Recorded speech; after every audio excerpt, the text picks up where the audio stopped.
Hello Ramen Nation, Chris Cobain here, and I am bringing you something that is a little new to me. For one, my webcam's on a YouTube video, which is very, very rare. You guys know I feel awkward with that sometimes, but what I'm bringing you today is actually a team builder video for NPA Season 2, Week 2. I actually planned on getting one of these out last week against my battle with Vump, but didn't really have time. Vump's team scared me so much that me and Reiki barely finished team building in time for the battle, let alone do a video about it. So we made a little more time this week, got the team done a little bit earlier, and it allows me to bring you this video. And basically all this is going to be, you've seen it before from other leagues or other people in the NPA too, where it's just basically I'm going to show you my opponent's team, all of their draft picks. I'm going to show you my team one Pokemon at a time, and explain to you what their movesets are, natures, you know, EVs, all that stuff, and explain why it's being done. Pretty straightforward. It shouldn't take too long, but I figured extra reason to get excited about NPA on the weekends. I'll get 2 videos out on a weekend now if I'm able to do this and the battle, of course.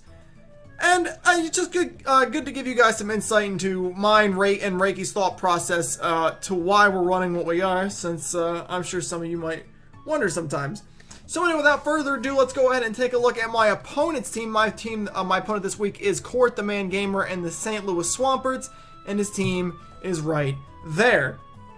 So looking at it, we got Conkeldurr, Gothitelle, Tornadus, and Carnot, which is the Prankster, not the Regenerator. Magneton, Moltres, Furfrou, Mega Swampert, Dragonite, Fortress, Gourgeist, and Raticate. This guy's team is stacked, loaded. Conkeldurr, Dragonite, Mega Swampert, maybe the best maybe the best Swift Swimmer in the game, along with Prankster, Rainsetter, and Tornadus Eye. He can get that up. Moltres is a monster. Magneton really can really screw with the ante. Gothitelle, Shadow Tag. It's legal in the NPA because you can see it coming, which makes it easier to deal with. Not to mention Furfrou. My stream, the Ramen Nation, we know what Furfrou can do. Fortress is a problem. I just realized I think they misspelled it, but that's okay. And then Gourgeist, Eradicate, rounded off. Gourgeist, obviously a great physical wall with offensive power. And Eradicate can catch you off guard sometimes. I believe he gets Guts, Facade, all that stuff. So looking at the team, the ones that scare me the most are easily going to be Conkeldurr, Tornadus, and Dragonite, along with Swampert to a degree when Rain is set up, but I do have counters for that. So going into this, we really had to think of a way to stop those Pokemon specifically. Most of the team was built around that, with the emphasis on being able to deal with those threats and still have enough to really rid of the rest of the team should they get in the way somehow. So we're gonna go ahead and drop that out of here because I don't think you guys need to see it anymore. I'll have it up myself so I can see it, but you guys don't need it anymore. So let's go ahead. We're just gonna jump into the PC here. This is all get-it rigged. Hopefully it's not too bad here. I hope you guys you know, this isn't horrible for you because it's gonna be a little ghetto here because I don't have like a layout or anything for it, but that's okay. So starting off, that means ending. Starting off, I should say, the team is Garchomp. Now, Garchomp was my first round pick, my ace of my team. I did not bring him last week, simply because I didn't feel like I needed him, and I felt like with Charizard X on the field, he'd be a liability. This week, though, he can put in a lot of work, and we know it. So let's take a look at Garchomp. First of all, he's going to be Jolly. Rough Skin ability, because there's no real way for me to take care of Sandstorm. And a Yachi Berry because of Mega Swampert. Mega Swampert carries Ice Punch. A Yachi Berry will have the damage of an Ice type attack. And Garchomp's natural bulk will allow him with an Ice Punch, as well as a hidden power Ice Storm, not like Tornadus, maybe even Moltres or Magneton at the same time. Moveset's going to be Earthquake, Swords Dance, Substitute, and Dragon Claw, and his EV spread is actually 252 attack, 164 speed, and 92 HP. First thing I want to note is the speed on this thing is specifically designed, well, the HP I should say on this thing is specifically designed to take a Gyro Ball from a Fortress. And when I say take a Gyro Ball, I mean it will not break sub. So if I get a chance, I can actually bring this out against Fortress, set up Substitute as he maybe goes for Stealth Rocks or something to the like of that, and then I can set up a Swords Dance. Gyro Ball will not break my sub. It could give me an opportunity to get up to possibly free Swords Dance on Fortress. We'll see if that happens, but that is the point. The rest is in speed, obviously. With Jolly, he's able to easily outspeed one of the faster threats on his team, which is going to be Moltres. Won't outspeed Tornadus in any way, shape, or form, but it outspeeds everything it would otherwise, so there's no worries there, but it could be a really big deal. I'm really looking forward to using this. I've never used a competitive Garchomp before, literally, despite being one of my favorite Pokemon, and I'm really excited to get to use him for once, and I'm hoping in the first actual match I use this guy, or it means this much, I hope he puts in a lot of work. But that's it. The plan with him is to set up Substitute on Fortress, maybe Gourgeist if I can get a Will-O-Wisp. Furfrou maybe if he brings it. Magneton could be choice locked. We'll see what happens there. But there's definitely a couple of options for me. And the Yache Bear will make great bait for something like Tornadus if I can get, might be able to get a sub up and a Swords Dance while they go for Hidden Power Ice. Then Wreck. We'll see what happens. So first Pokemon is Garchomp. Moving on to the second one here. We're just going to go in order of the draft order, really, from what I brought in. We're not bringing Jirachi this time, but we are bringing Diancie for the second time. Most people here will know Diancie is the Pokemon I failed to Mega in the first match. That won't be a problem this time, I promise. But let's take a look at Diancie. Diancie will probably be my win condition going into this match. It's going to be Modest. Clear Body, of course, that's going to change into Magic Bounce. And obviously, I'm Diancie rocking Diamond Storm, Protect, Hidden Power, Fire, actually, and Moonblast. EV Spread's going to be 44 HP, 248 attack, and 216 speed. 216 speed, along with the Modest nature, allows it to outspeed max speed Moltres, which is the only really fast throw on his team except for Tornadus, which again is just straight up faster than Diancie anyway at 111 base, 1 base speed higher than Diancie, so there's no point in running max speed to try to outspeed that. Might as well go with anything else. Plus 1 D-Knight is going to outspeed me either way, so makes the most sense to do this. Yes, it is Modest. Yes, it has Diamond Storm. That doesn't really matter in this match. The only real thing that I'll even need Diamond Storm for is Moltres, which is obviously getting O-Code either way, and Tornadus possibly, who was also not bulky enough to take one. So it is Modest. I know people are going to be like, what, the Diamond Storm's a physical attack, Chris, what are you doing? But not a problem with this match. No need to try to waste a little bit of bulk in either special or physical defense with that. Might as well run Modest because it doesn't matter. Diancie is, like I said, probably my win condition. If I get the Assault Vest off a Conkeldurr, that's probable.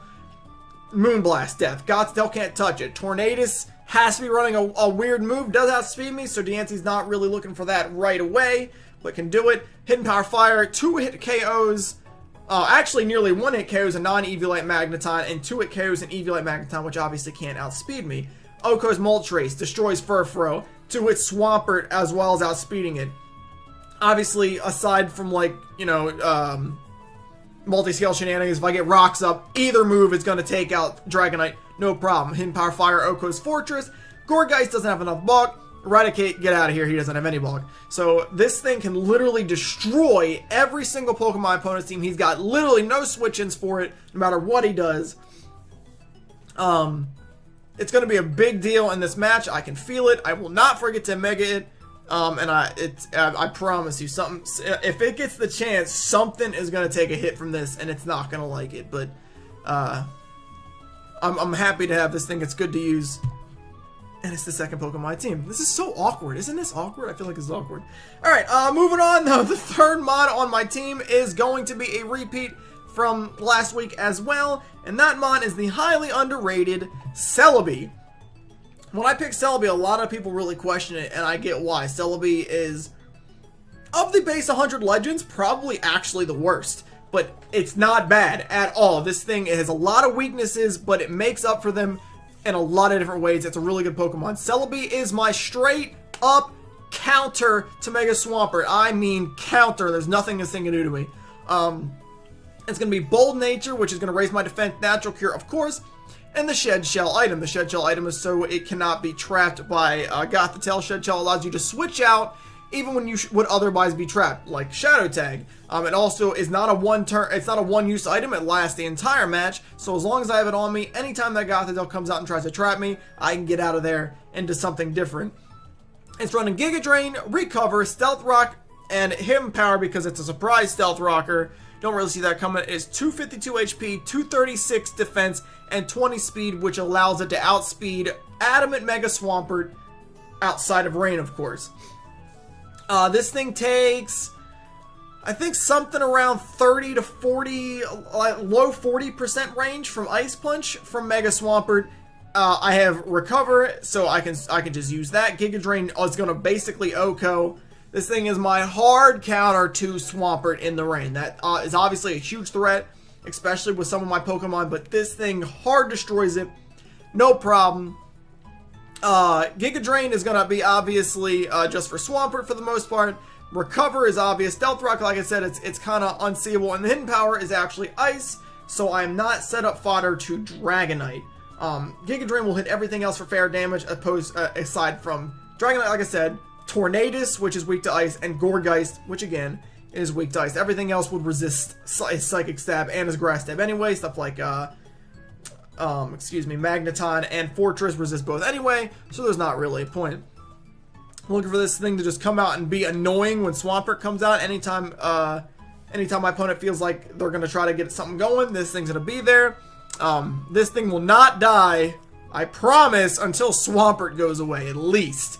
I will certainly not allow that. I'm going to play super safe for this thing, and it's going to do some work. Look out for this Pokemon. It's a big deal. It made a big play last week in Baton passing a substitute to Exploud, and it's going to be big. I'm going to make people realize how good this thing really is. So that moves on to number 4, and the last Pokemon that I also ran last week. 3 Pokemon are making a return. 3 Pokemon are different. The last Pokemon to make his return from week 1 is going to be Gyarados, and Gyarados is a really powerful Pokemon in all situations. This one's going to be Jolly, Intimidate because Moxie is not necessary, and Power Herb. That's a big deal. His moveset is Waterfall, Dragon Dance, Taunt, and Bounce. Bounce is a 2-turn move. It's not once Power Herb kicks in. 252 attack, 4 special defense, 252 speed. Totally basic moveset, or EV spread. Nothing to worry about there. It has to be completely max speed in order to outspeed Dragonite, because Dragonite's base 80, and I believe Gyarados is base 81, so we need it to be as fast as possible so it can outspeed, Dragonite. And the big thing this guy does, aside from Intimidate, is Bounce. The reason we want Power Herb on this is because otherwise, I feel like Dragonite could get a shot to set up on us while we're in the air. If we bounce, he can switch into Dragonite, and it could really let Conkeldurr keep going. Conkeldurr is a big deal to me in this match. I'm very scared of it, so we're looking for everything in order to beat it. So the plan with this guy is to bring him out against Conk in some way, shape, or form, maybe during a Drain Punch, something like that, and then click Bounce. Now, if he switches out, it means he can't threaten me, because remember, Conkeldurr can run Thunder Punch, so I can't risk him having that. So first turn I bring out Gyarados, we're just going to bounce. Boom, something's going to come in. If it does, it's going to take a lot of damage, maybe get paralyzed, and then the next time I bring in Gyarados, if it happens again on Conkeldurr, I'll know he has no way to beat me, and I'll have an ability to set up a Dragon Dance. Once Dragon Dance is up, this thing is going to be basically everything in my opponent's team. Bounce does OHKO a Dragonite at +1 after rocks. That's very specific, but if Dragonite starts to be a problem, you know I'm putting rocks up, and you know they're staying up. That's just the only Rapid Spinner he has is Fortress. It's the only form of hazard removal he has on his entire team, and that is not a tough Pokemon to deal with. In fact, using Rapid Spin might allow Garchomp to take control of the matchup. So this guy's one of my main ways to deal with Conkeldurr, because it will be an issue for me if it's brought, and look for him to do some work as well. Okay, so the last 2 Pokemon are both new, making their debuts for the Baltimore Blazikens, and they're 2 Pokemon that I love a lot, and I think will be big deals in the season, and of course in this match. And the first of those is going to be Drapion. Drapion is pretty simple here. He's going to be Jolly, Battle Armor, Shookaberry with Knockoff, Taunt, Ice Fang, and Pursuit. And his EV spread is 116 HP, 252 attack, and 140 speed. That EV spread allows him to outspeed max speed Dragonite just barely. And his set is very specific. Essentially, 1, he's a Gothitelle counter. Okay, Gothitelle's not going to be able to do much to him at all. If Gothitelle gets in Celebi, feels like it's got me trapped, we switch into this as it goes for whatever, Shadow Ball, whatever it decides to go for, maybe Toxic, we'll see. And then he's got nothing for knockoff, and he dies to a Pursuit if he switches out as well. Now, the rest of his moveset's pretty obvious. Taunt's just for Fortress, for Gourgeist, in case they're wanting to come out and do some shenanigans. And Ice Fang plus the Sugar Berry lets him 1v1 Dragonite easily. Knockoff as it Dragon Dances, and then it'll Earthquake. Sugar Berry will kick in, will live that. Ice Fang kills it from there. So very specifically built to get the knockoff. Like I said, this guy's team's got no knockoff switch-ins at all. Nothing likes to lose an item, of course. Except for Mega Swampert, which does not scare me. I'm literally not scared of that at all with Celebi on my side. So if he wants to switch into that, that's fine. Everything else is going to lose his item. We're talking AV on Conkeldurr. We're talking maybe Damp Rock on Tornadus. We're talking an Eviolite or a Scarf to counter Deancey on the Magneton. Anything else, the Dragonite just doing damage. Fortress dropping leftovers, rocking him like Gourgeist, same thing. So knockoff can be really good utility here, and this thing, look for it to Pursuit something. He's got two things that don't like Pursuit in Gothitelle and Gourgeist, and of course the rest of the team, Pursuit just gonna, if you switch out, Pursuit's just gonna hit hard. Could maybe catch Tornadus on a switch out if he sets up range trying to get out of there. A lot of different scenarios, but I thought he was a good spot on the team, and like I said, he 1v1's Dragonite. And finally, the last Pokemon on the team is the last Pokemon I drafted, and a lot of, you're going to notice, I think that a lot of people, their 11th overall pick will probably not be used a ton because it was kind of just like a last pick at the end to fill out their team. And a lot of people at that point had a lot of stuff on their team that they could build with anyway, but me and Reiki put a lot of thought into our last pick, and I do plan on bringing him quite often here. He didn't make week 1, but he makes week 2, and my last pick was regular Rotom. This thing is a very, very good utility Pokemon. It's very known for its Choice Scarf Trick Set to cripple walls, or slow attackers, stuff like that.